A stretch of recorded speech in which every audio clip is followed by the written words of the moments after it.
네, 안녕하세요. 저는 이번에 오라클 클라우드로 무료 개인 서버 만들어 보기 라는 주제로 발표하게 된 GDG 6기 멤버 고태규입니다. 네, 발표를 본격적으로 시작하기 앞서 먼저 양해의 말씀을 드리고 싶습니다. 사실 저도 아직 클라우드와 쿠버네티스에 대해서 열심히 배우고 있는 과정에 있습니다. 그래서 오늘 발표 내용은 제가 물론 직접 경험하고 학습한 내용을 바탕으로 하지만 조금 미숙하고 부족한 부분이 있을 수도 있습니다. 그런 부분이 있더라도 너그러운 마음으로 가볍게 들어주시면 정말 감사하겠습니다. 오늘 제가 준비한 이야기는 크게 이렇게 5가지 흐름으로 진행될 예정입니다. 먼저 많은 클라우드 서비스 중에 왜 오라클 클라우드를 선택했는지 매력적인 이유에 대해서 알아볼 예정입니다. 이어서 오라클 클라우드 인프라 구성 및 쿠버네티스를 사용한 이유와 실제로 오라클 클라우드 환경에서 쿠버네티스 클러스터를 구축해 본 경험에 대해서 발표하도록 하겠습니다. 네, 첫 번째로 왜 오라클 클라우드인가에 대해서 이야기해 보겠습니다. 사실 오라클 클라우드 서비스 하면 많은 분들이 AWS, GCP, 애저, 네이버 클라우드 같은 이름들이 떠오르실 겁니다. 하지만 오라클 클라우드 줄여서 OCI라고 부르는 이 서비스도 우리가 주목할 만한 기능들과 특히 오레이즈 프리라는 매력적인 무료 서비스들을 제공하고 있습니다.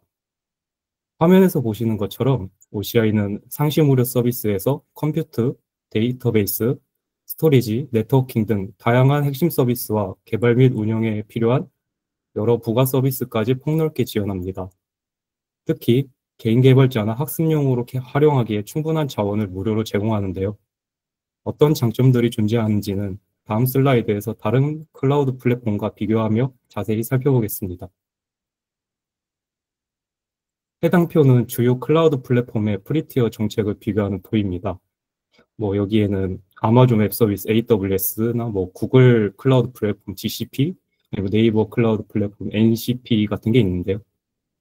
AWS나 GCP, NCP 같은 경우에도 물론 훌륭한 프리티어를 제공합니다. 자세히 보시면 핵심적인 서버 자원이나 데이터베이스 같은 경우에는 12개월 무료와 같은 기간 제한이 있는 경우가 많습니다. 그리고 무료로 제공하는 서버의 사양이나 네트워크 트래픽 양도 상대적으로 제한적입니다. 보시면 AWS나 GCP 같은 경우에도 서버 자원을 1개씩만 제공하고 네트워크 트래픽 양도 월에 10기가, 100기가나 1기가로 소량으로 제공합니다. 물론 스토리지 용량도 소량으로 제공합니다. 하지만 오라클 클라우드는 Always Free라는 기간 제한 없이 평생 무료로 제공되는 자원들이 존재합니다. 특히 컴퓨터 항목을 보시면 최신 암 기반 암페어 A1 인스턴스에 대해 최대 4개의 CPU와 24기가 램까지 조합해서 무료로 사용할 수 있습니다. 참고로 이 인스턴스의 성능이 궁금해서 찾아봤는데 이 암페어 A1 인스턴스는 일반적으로 AWS의 EC2, T2나 T3 마이크로와 같은 프리티어 인스턴스보다 약 4배의 성능 이점이 있다는 벤치마크 결과들을 찾을 수 있었습니다. 즉, 같은 무료 티어라도 오라클 클라우드를 사용하게 되면 더 좋은 성능의 서버를 사용할 수 있게 되는 거죠. 또한 OCI는 네트워크 아웃바운드 트래픽도 월 10테라까지 무료입니다. 사실 이 정도면 개인 프로젝트나 학습용으로는 거의 무제한이라고 봐도 무방합니다. 이처럼 OCI는 비용 부담 없이 그리고 기간 부담 없이 꾸준히 서버를 운영하고 새로운 기술을 공부해 볼 수 있는 매력적인 선택지가 될 수 있습니다. 이런 이유들이 제가 오늘 오라클 클라우드를 주제로 선택하게 된 가장 큰 이유이기도 합니다. 네. 화면에 보이는 다이어그램은 제가 오라클 클라우드의 프리티어 자원을 활용해서 구성한 쿠버네티스 클러스터 구조에 대한 다이어그램입니다. 이제 보시면 가장 큰 틀이 이제 VCN인데 버추얼 클라우드 네트워크라고 합니다. 이게 오라클 클라우드 데이터 센터 내에 있는 논리적으로 격리된 사용자 개인만의 가상 네트워크 환경을 의미하고 이를 통해 사용자는 네트워크 자원에 대한 완전한 제어권을 가지게 됩니다. 그리고 VCN 내부에는 서브넷이라는 단어로 분할하여 사용하는데요. 서브넷은 VCN이라는 큰 네트워크 공간을 더 작은 단위로 나눈 영역으로 용도나 보안 수준에 따라 나눈 작은 영역들입니다. 네. 제가 구성한 아키텍처에는 두 가지 유형의 서브넷을 사용하였는데요. 첫 번째는 퍼블릭 서브넷입니다.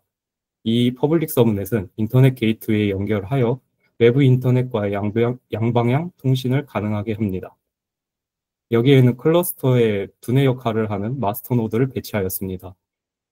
마스터 노드에는 퍼블릭 IP를 할당하여 외부에서 SSH 접속과 같은 관리자 접속이나 API 접근이 가능하도록 하였습니다.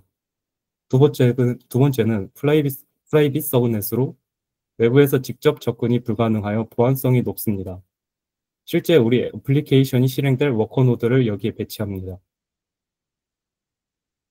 워커노드가 OS 업데이트나 컨테이너 이미지를 다운로드해야 할 때는 NAT 게이트웨이를 통해 안전하게 외부로 나가는 통신만 수행합니다. 추가적으로 쿠버네티스에서는 마스터노드와 워커노드 간에는 클러스터 운영을 위한 내부 통신이 필수적인데요. 이 통신에는 작업 지시, 상태 보고, API 호출들이 등이 포함됩니다. 마스터노드와 워커노드는 이러한 내부 통신을 통해 서로 명령을 주고받고 상태를 확인합니다. 이 모든 통신은 각 서브넷에 설정된 시큐리티 리스트라는 가상 방화벽에 의해 엄격하게 제어되며 허용된 트래픽만 오고 갈 수 있도록 구성하였습니다.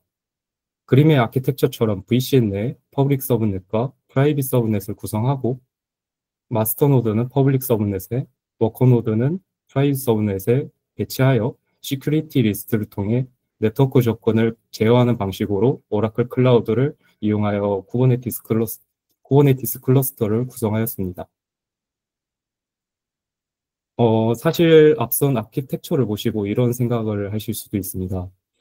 그냥 쿠버네티스 복잡하니까 쓰지 말고 VM에서 사용해서 그냥 배포할 수 있지 않을까? 라고 생각하실 수 있습니다. 사실 가능합니다. VM에서 이제 엔진엑스나 아파치 같은 웹 서버를 설치하고 백엔드 런타임 우전성 설치 및 코드를 VM 안에 집어넣어서 배포를 진행해도 사실 무리는 없습니다.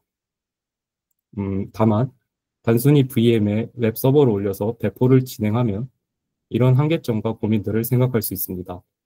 만약 수백 개의 파일로 이루어진 어플리케이션이라면 어떨까요? VM 안에 수많은 코드들을 넣는 과정이 매우 귀찮아지게 될 겁니다. 또 다른 걸로는 새로운 버전의 어플리케이션을 업데이트해야 할 때는 어떻게 해야 될까요? 그러면 기존의 서비스는 잠시 중단하고 새 파일을 덮어 쓴 뒤 다시 시작해야 될 겁니다. 그러면 서비스가 중단이 되겠죠? 네. 그리고 만약 업데이트 후 심각한 버그가 발견되면 이전 버전으로 롤백하는 작업은 얼마나 복잡하고 시간이 걸릴지도 모르게 됩니다. 다른 한계점으로는 이외에도 서버가 다운되면 어떻게 감지하고 복구할지 대해서도 고민이 생기게 될 것이고, 로컬에서는 잘 돌아가던 어플리케이션이 VM에 올리게 되면 오류가 나는 상황이 발생할 수도 있습니다. 네, 사실 이래서 이러한 고민들과 한계점을 해결하기 위해서 등장한 강력한 도구 중 하나가 쿠버네티스인데요. 사실 프리티어 환경이라 리소스 제한도 존재하고 개인 연습 목적이라면 단순 VM으로도 충분할 수 있습니다. 아니면 또 다른 방법으로는 도커를 이용하여 배포하는 방법도 있습니다. 다만 현재 현업에서 널리 쓰이고 있는 기술이고 앞서 이야기한 현업의 고민과 그 해결책으로서의 쿠버네티스를 미리 접해보고 경험해보는 것은 매우 의미 있는 일이라고 생각하여 오라클 클라우드를 이용하여 쿠버네티스 클러스터를 구성하게 되었습니다. 그러면 일단 간략하게 쿠버네티스에 대해서 짧게 설명하도록 하겠습니다. 간단히 얘기하자면 우리가 만든 어플리케이션을 담은 작은 컨테이너들을 관리하고 지휘하는 컨테이너 오케스트레이션 툴이라고 생각하시면 됩니다.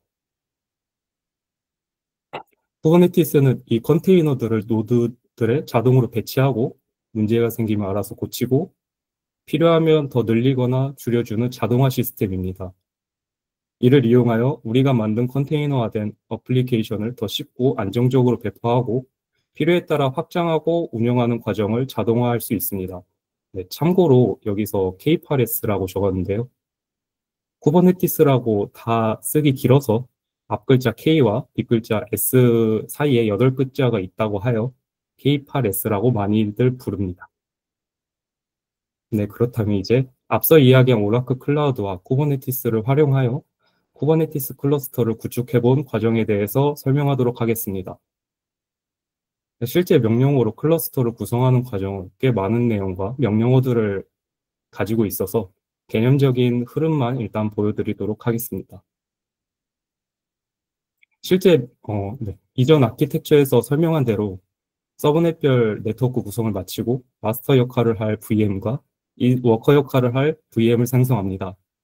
이때 각 인스턴스당 암 CPU A1 플렉스, CPU 2개, 메모리 12기가씩 할당하여 총 2개의 인스턴스 VM을 생성합니다. 이 두 개를 합친 서버 스펙, 그러니까 암 CPU A1 플렉스 CPU 4개, 메모리 24기가 이게 오라클사에서 무료로 제공하는 스펙입니다. 이후 인스턴스에 들어가서 VM의 컨테이너를 실행할 수 있는 프로그램인 컨테이너 D와 kubernetes를 설치하고 관리하는 데 필요한 기본 도구인 kubeadm, kubelet, kube커트를 설치해 줍니다. 참고로 쿠버네티스는 버전 1.20 버전 이후에 도커를 컨테이너 런타임으로 사용하는 걸 중단해서 이 자리에는 컨테이너 D가 대체되었습니다. 이후 두 개의 인스턴스를 클러스터로 묶기 위한 과정을 진행해야 합니다. kubeadm init이라는 명령어를 통해 마스터 노드가 쿠버네티스 클러스터 전체를 관리하고 통제할 수 있는 역할인 컨트롤 플레인 역할을 부여받을 수 있도록 하고, 이후 워커노드를 해당 클러스터에 참여할 수 있도록 초대장 같은 특별한 명령어를 워커노드에 실행하면 클러스터로 묶이게 됩니다. 해당 슬라이드에서 해당 슬라이드 사진이 클러스터로 묶이게 되면 확인할 수 있는 결과값인데요. 후브커틀 get 노드스 해서 확인하면 볼 수 있습니다. 사실 해당 사진에서 현재 스테이터스가 레디인 것을 볼 수 있는데요. 원래 해당 과정까지 진행하면 레디가 아니라 not ready가 뜹니다. 그 이유는 다음 과정에서 설명해 드리도록 하겠습니다. 이렇게 클러스터화가 확인이 되어도 워커들이 바로 일은 사실 할 수 없습니다. 클러스터 안에서 컨테이너, 즉 파드들이 서로 혹은 인터넷과도 통신할 수 있도록 길을 만들어 줘야 되는데요. 이를 네트워크 플러그인, CNI, 컨테이너 네트워크 인터페이스라고 부르는데, 칼리코나 플래너 같은 유명한 플러그인 중 하나를 마스터 노드에 설치해주면 됩니다. 그래야 파드들이 서로 IP 주소를 갖고 통신할 수 있게 됩니다. 해당 과정까지 진행하게 되면 앞서 보여준 클러스터 노드 상태에서 레디가 되며 쿠버네티스 클러스터 구축이 비로소 완료되게 됩니다. 이렇게 해서 쿠버네티스 클러스터 구축을 다 완료했는데요. 혹시나 비용 관련해서 아무리 무료 한도 내라고 적혀 있어도 추가 비용이 나올 수 있을 것 같다는 걱정이 있으신 분들이 있을 겁니다. 저도 처음에 그런 생각을 가지고 있었고요. 먼저 저의 경우를 말씀드리자면 해당 방식으로 클러스터를 구성해서 배포랑 이제 쿠버네티스 공부를 진행하고 있는데 비용이 안 잡히는 것을 이제 사진으로 가져왔습니다. 네, 해당 사진이 이제 제가 일요일 날 이제 비용 명세서를 직접 찍은 사진이고요. 네, 보시면 이제 뭐 비용이 안 잡히고 있는 걸 확인하실 수 있을 겁니다. 네, 이렇게 무료로 자신만의 서버를 갖고 싶거나 클라우드와 쿠버네티스 뭐 배포를 직접 경험해보고 싶으시면 오라클 클라우드의 프리티어를 고려해보는 것도 좋은 선택지인 것 같다는 코멘트와 함께 발표를 마무리하도록 하겠습니다. 네, 제 발표를 들어주셔서 감사합니다.